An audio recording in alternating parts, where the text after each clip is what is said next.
great NASCAR driver.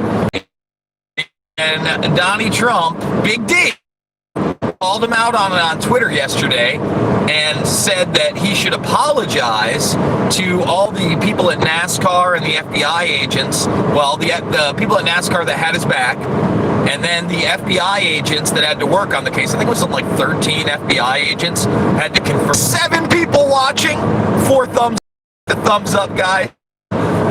So, okay, why is it Bubba versus Bubba Wallace? I'm not buying into this president's hate. I'm about love.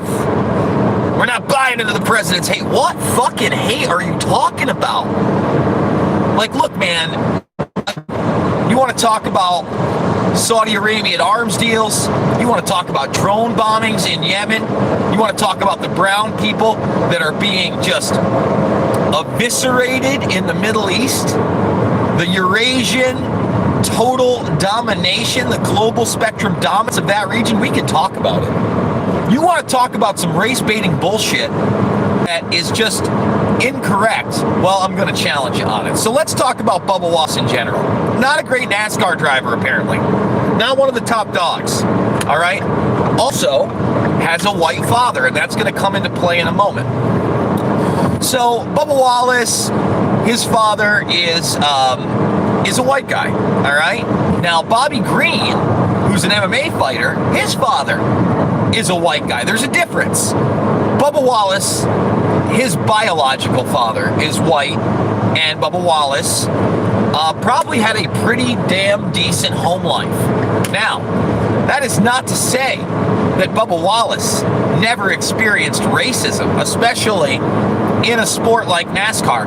I think that you would be completely naive to try to make that argument, okay? In fact, I watched an interview with Bubba Wallace's dad, and, you know, he talked about a lot of the racism that his son faced, okay?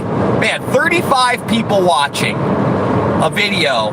We're 3 minutes deep, 55,000 subscribers, 35 watching. I'm sorry if I get a little worked up about shit like that, but it's like YouTube's, I got 35 watchers? I mean, come on, man.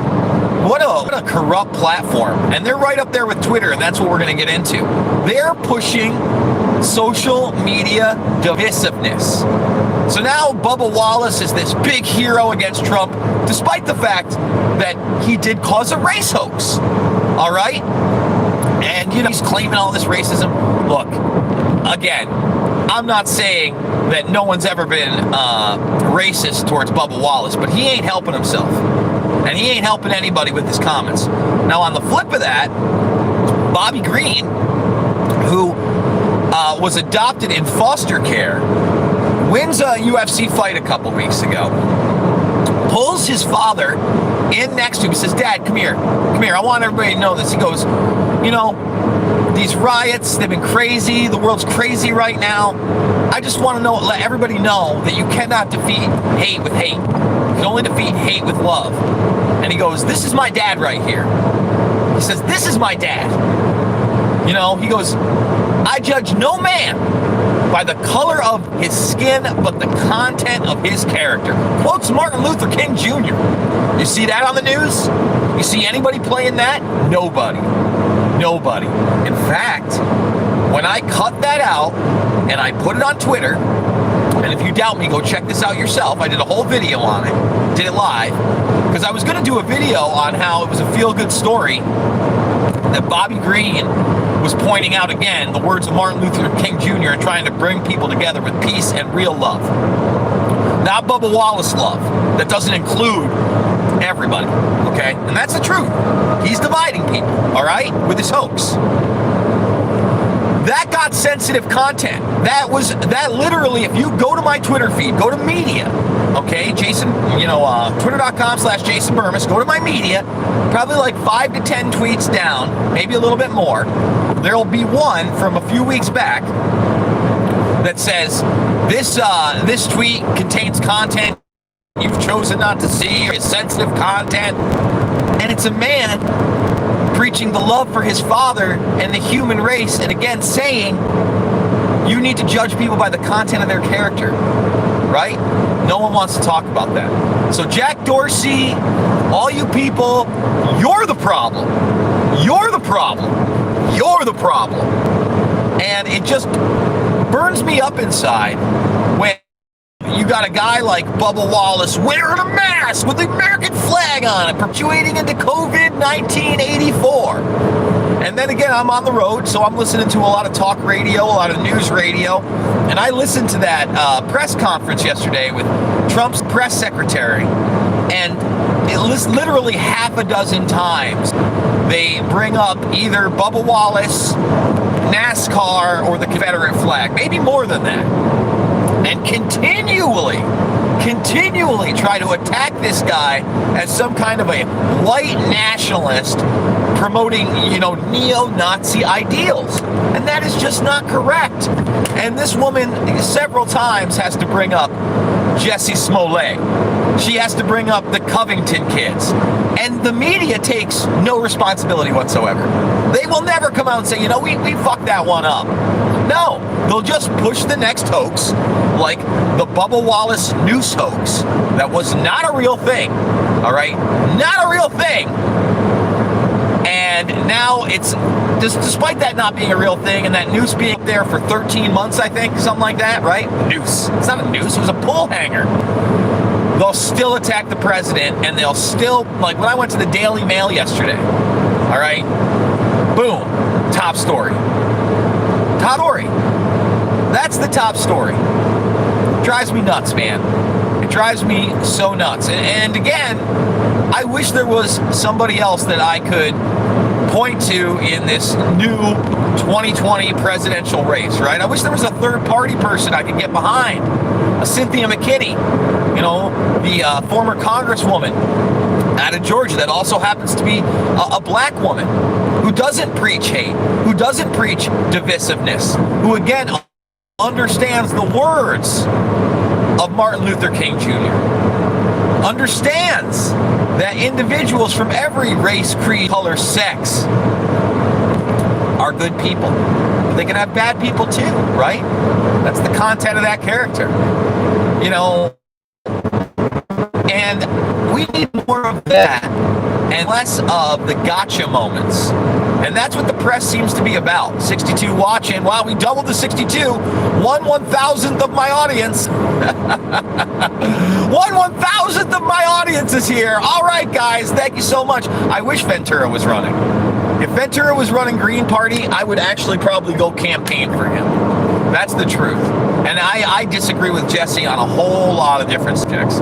But between Donald Trump and Joe Biden, are you kidding me? A lot of people are telling me that Adam Kokesh is probably going to get the libertarian nod. I like Adam.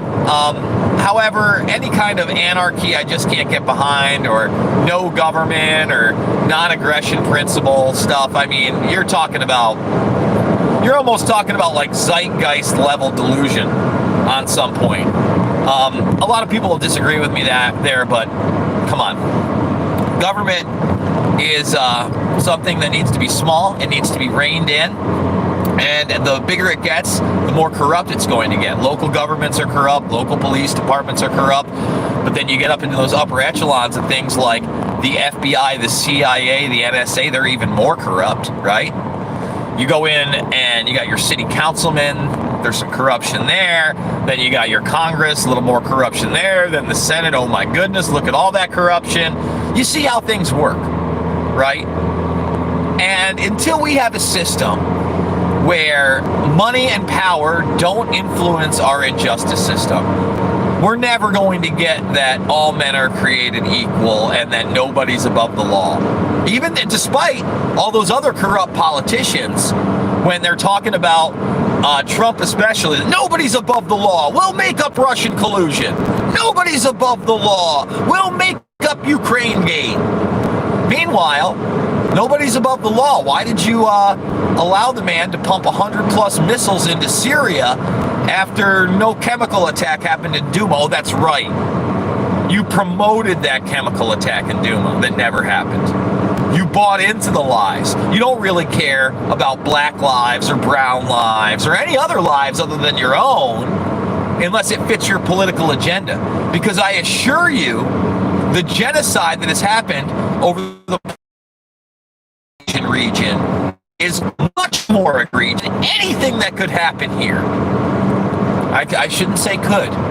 I'll say has. And that doesn't mean there isn't some fucked up shit here. There is. There's plenty of it. So guys, as you know, I am on the road. We're headed towards Missouri.